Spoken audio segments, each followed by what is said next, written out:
સબરીએ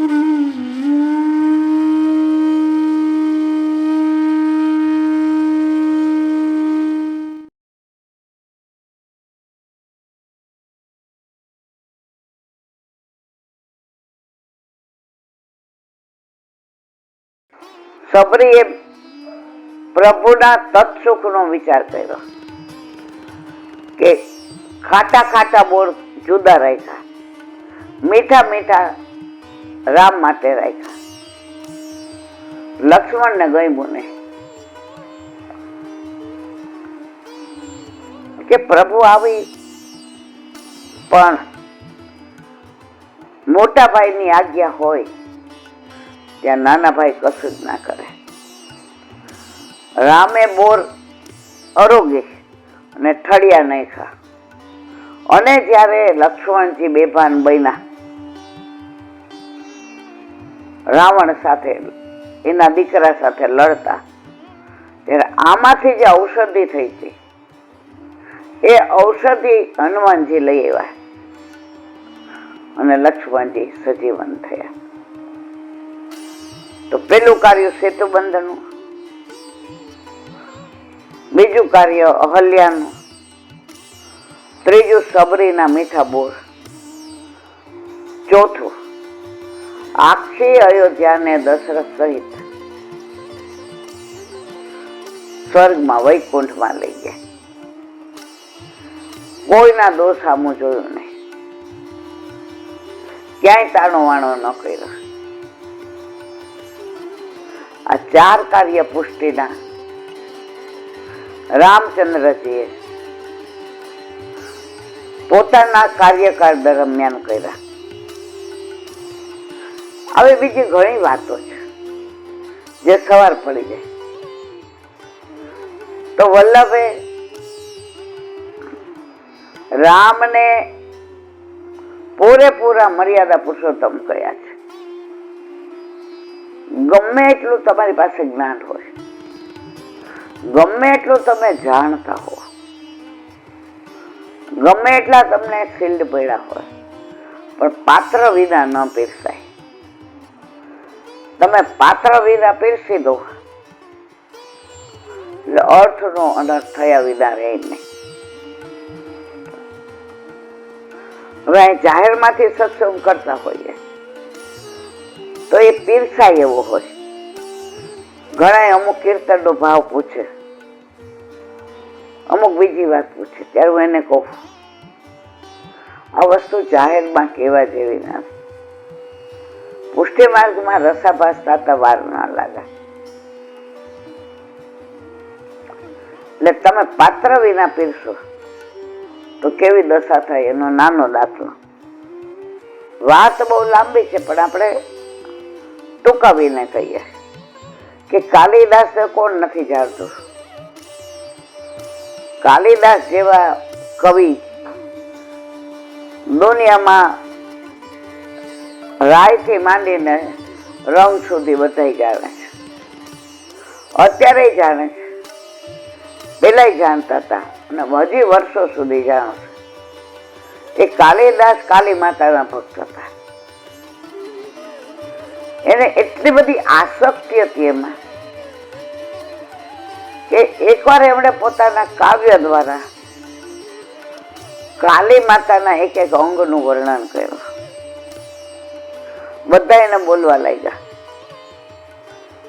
કે આવું આપણાથી ના થાય. કાલી માતા આપણી માં છે, એના અંગનું પ્રદર્શન તમે લખ્યું છે, બહુ ખોટું કર્યું. રાજાને ખબર પડી, રાજા એને દેશવટો આપ્યો કે આવું ચાલે, કાલીમાના અંગ ઉપંગનું તમે વર્ણન કરો. એટલે તમે ભાવ ભક્તિના બદલે શબ્દો દ્વારા ખોટા વચનો વાપરા. કાલિદાસી તો નીકળી ગયા. હવે રાજાને થોડા દિવસ પછી એમ થયું કે આ તો ખોટું થઈ ગયું, આનો ઈરાદો આવો નહોતો. આ કવિ જેવો કોઈ કવિ ન થાય. હવે એને બહુ શોધાવ્યા પણ મળ્યા નહીં. હવે રાજા બુદ્ધિશાળી હતો. એને એક સુવાસિત એના ગામની બહાર વેશ્યા રહેતી હતી. એના બાર ભીત ઉપર લખ્યું. એનો ગુજરાતી અર્થ એવો થાય કે કમળમાંથી કમળ પેદા કરે, રહે કમળની પાસ. હવે આ શ્લોક પૂરો કરો. મેં તો ગુજરાતી કીધું, એને સંસ્કૃતમાં લખ્યું. કોને? રાજાએ. હવે કાલિદાસ ત્યાંથી પસાર થયા. એ કે અરે આમાં શું પૂરું કરવા જેવું છે? એને નીચે શ્લોક પૂરો કર્યો. ઠાકોરજીનું વદન કમળ છે, તો આ કમળમાંથી બે નેત્ર કમળ પ્રગટ થયા કે નહીં, અને પાસ રહે કે નહીં, આખી સુવાસિત પૂરી કરી. ઓલી વેશ્યાને એમ થયું કે આનું ત્યાં નામ આવી જશે તો ઇનામ એને મળશે, અને 500 સોના મોર, એટલે મારી તો આખી જિંદગી તરી જાય, મારા ખોટના ધંધા કરવા જ ના પડે. એટલે વેશ્યા ત્યાં ઊભી રહી અને કાલિદાસ લખ્યું અને પાછા ફરી વાંચતા હતા. એ કે મારા 2 મિનિટ આવો ને ઘરમાં, 2 મિનિટ. એ કે ના, તારે ત્યાં આવીએ તો આબરૂના કાંકરા થાય, અમારે નથી આવવું.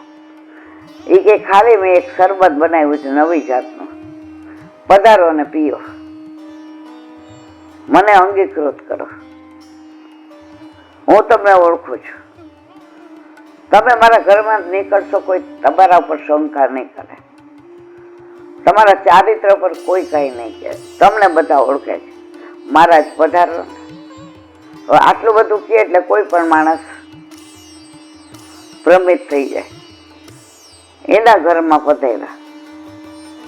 ઓલીએ વિષ ભેળવેલું હતું શરબતમાં, અને કાલિદાસ લીલા પહોંચી ગયા. રાજાએ સુભાષિત વાંચે. વેચ્યા કે 500 સોના મોર આપો. રાજા કે હું તને આપી દઉં, પણ આ તે પૂરું નથી કર્યું. આ જે માણસે પૂરું કર્યું છે, તો મને એ માણસની ભાડા તો હું તને $1000 આપું.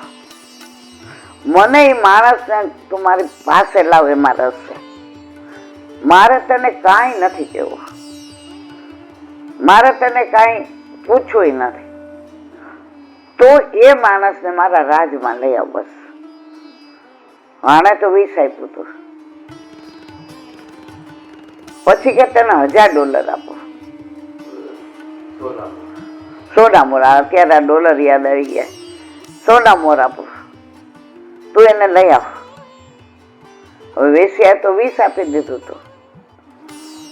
પતી ગઈ હતી, વાત પૂરી થઈ ગઈ છે. વેશ્યાએ કહ્યું કે મેં તો આવું કર્યું છે. અરે રાજા પોકે પોકે રડ્યા.